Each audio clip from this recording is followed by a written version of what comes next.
afternoon, and welcome. I am going to walk you through how to use BookBrush today. So we're going to go over to BookBrush and we're going to log in at bookbrush.com and we're going to go over to the custom creator. Now at the custom creator screen, we are going to select, I like to use the Facebook ad size because this size is a little bit bigger and you have a little bit more working room. So we're going to select the first ad here, Facebook ad. And this is also the perfect size for a Facebook header. Now on here you have a nice clean screen, you see that? The next thing we want to do is select a background. Now I've already created a folder to make things easier for us to find. So I'm going to click here to upload my own image. And of course, today I'm going to create something from my Mail Order Bride series. So I'm going to go here to my BookBrush folder and I'm going to select this background of the 50 states. Unfortunately, this looks like it is in Russian, but that's okay because we're going to cover that up because where we're focusing at is going to be over here. Okay? All right. Next, we want to select our book template. Okay. I like to do both paperback as well as electronic. So we're going to select the paperback book. And now that I'm thinking about it, it is right side. And I like to make the book itself the star of anything that we create. You see this? Made it a little bit bigger. And I also like to make sure people know the paperback as well as the ebook is available. So did you see what I did there? Let's go back to book template. And I'm going to select this option here. Now I know it looks like an iPhone, but what we can do, if we stretch it just a little bit this way, hey there, now it is an iPad. I got skills. Awesome. Okay, so now we see that this background is not working. So we need to go back and get a solid background or simple background. There are 2 million free images in this system right here. See that? 2 million free images. So here I'm going to type in snow. Snow would be nice. And we're going to search for some snow. Interesting. That's kind of nice. Are those maple trees? Maybe I should think about some maple trees. That's kind of nice, isn't it? Oh, okay, let's look for maple.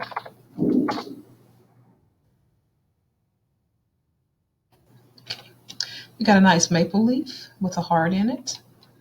But then the maple leaf is hidden behind that with the heart. It doesn't really work out very well. That's kind of pretty, but it doesn't really complement it. You want to make sure that your background is complementary to the story. Not really. I don't really care for that. Let's look a little bit more and then we'll move on. That's kind of neat. That brightens it up a whole lot. I know that much. These reds are pretty, but again, overpowering. Let's try that. No, I like a solid background. Ooh, goodness gracious. Let's try it again with the snow. Let's try it with a Sunday, since the story is kind of about Sundays. And the Sunday is hidden behind there. Nope. So let's undo that. And sometimes it's hard to find an image that is just right. So sometimes you can just go with a solid background, let's say a blue background, I just typed in blue. And we have that, which is too dark.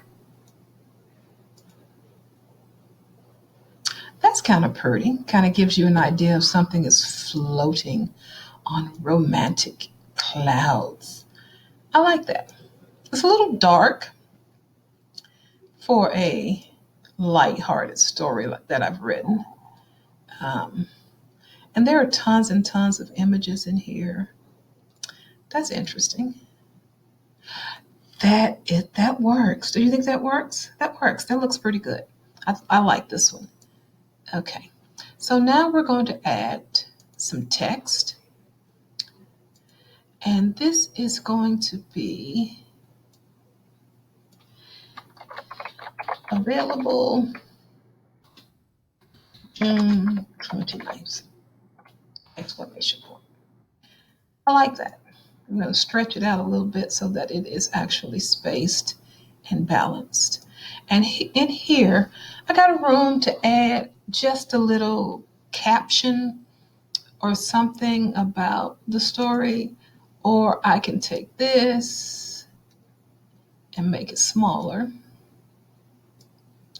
and move it down. We can center it here. And we can also change that font color to a nice black.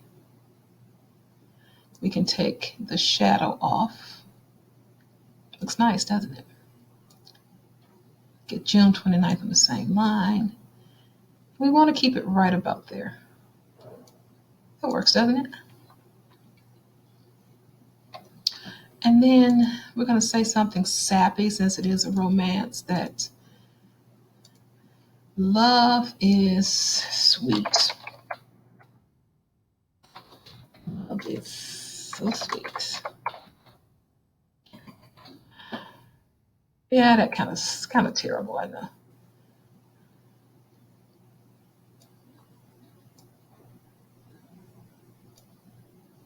And we're going to click it again to make sure we get a little balance there.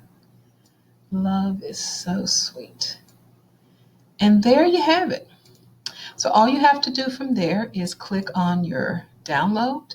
You can download it as a PNG, which is what I recommend. So click here to download, and you'll see it downloading. It's preparing your download. And I understand I am responsible for checking the licensing of all images and save to your computer. Now, if you go to Creative Commons or Pixabay.com for a free image, it's usually the same images in Pixabay that you'll see here, okay? So I think that is done. You'll see it cycling down here on the bottom to let you know when it's finished. And it is done. And we can close that out. All right. Now, there are some other options, and that's one thing that I want to show you really quickly that to me is an absolute lifesaver, because sometimes you have trouble figuring out how to space and balance an ad or an image on a page so that it's not overcrowded, or the font's not too small or too large, or you lose the integrity of the message that you're trying to relay. This book is Maple Sundays and Cider Donuts.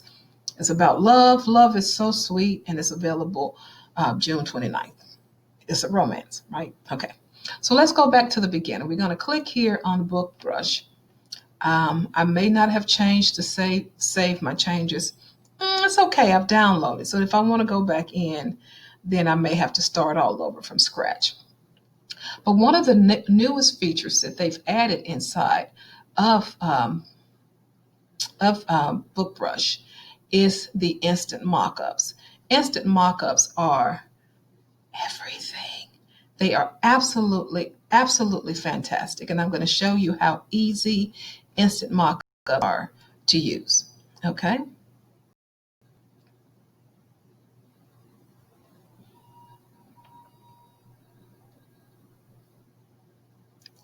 Now I'm working on a little bit of an older computer, so bear with me. Yeah, I've got a lot of books in there. Okay, I just saw it. Let's go back. We're going to select Maple Sundays and Cider Donuts. Now, these are all of the options that you have. If you want to say someone is stuck at home, or if you got a book that's going to be relaxing, or if you just want to do a 3D image of the paperback and then use this in something else, you can do that. There are so many choices. Bored? Read a new book today. Need something to do? Read a book. But we can also look at what's new. I think they had it in here where you could see. Okay. You can look at all of the images. You can look at fall, winter, spring, summer, bed, food, cozy, people, or you can just look at everything that's new. Because it may be new to you, but there are tons and tons of authors out there who are using this application. So we're going to select this one because I have not used it yet. And of course, I'm always happy with a glass of wine, but I think I may bypass that one. And I'm going to go for the beach and the hat. So I'm just going to select two for right now. It sometimes works out better when it's just one, because then it's going to download it into um, a what you call it, a zip file. So let's just do one. I'm just going to take this one, because I like the way that looks. So we're going to convert that now. And it takes 4 seconds per image. So if you're doing a whole bunch of images, if you're doing like, if I selected all of these, 1, 2, 3, 4, 5, 6, 7, 8, 9, 10, that's 40 seconds. 40 seconds isn't a lot of time. But if you're on a slower computer, and it still did it in a zip file. So I'm done, and I can stop and close. And my zip file is here, and I can open it and look at what I have.